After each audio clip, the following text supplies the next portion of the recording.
প্রথম আলোর অডিও সংবাদের স্বাগত। শামসুজ্জোহা জানিয়ে দিচ্ছি দিনের প্রধান খবরগুলো। দেশের আকাশে পবিত্র জিলহজ মাসের চাঁদ দেখা গেছে।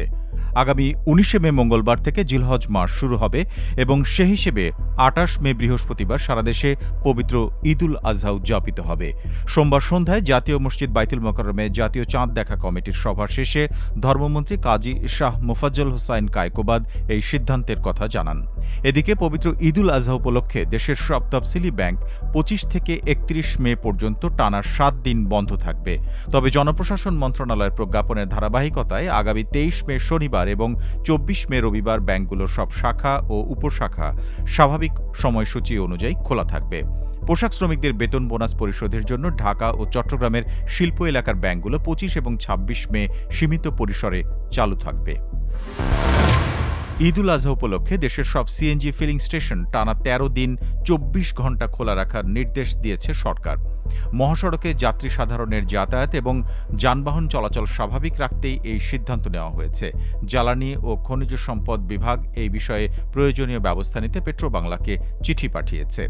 নতুন এই সিদ্ধান্ত অনুযায়ী আগামী ২১ মে থেকে ২ জুন পর্যন্ত ফিলিং স্টেশনগুলো সার্বক্ষণিক খোলা থাকবে।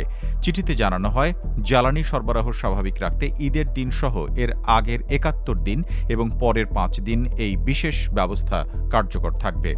উল্লেখ্য, এবার কোরবানির ঈদে ২৫ থেকে ৩১ মে পর্যন্ত টানা ৭ দিনের ছুটি পাচ্ছে দেশের মানুষ।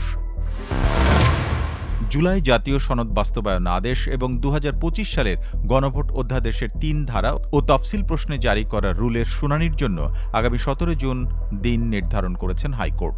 বিচারপতি রাজিক আল জলিল এবং বিচারপতি দেবাশিস রায়চৌধুরীর সমন্বয়ে গঠিত বেঞ্চ সোমবার এই আদেশ দেন।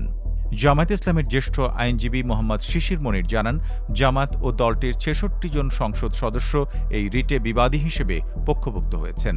পাশাপাশি জাতীয় নাগরিক পার্টিও পক্ষভুক্ত হতে আবেদন করেছে। এর আগে দুটি পৃথক রিটের প্রাথমিক শুনানি শেষে গত ৩ মার্চ হাইকোর্ট এই রুল জারি করেছিলেন। এই ছিল এখনকার মতো। প্রথম আলোর অডিও সংবাদ শুনুন আমাদের ইউটিউব চ্যানেল, ফেসবুক পেজ এবং ওয়েবসাইট prothomalo.com-এ।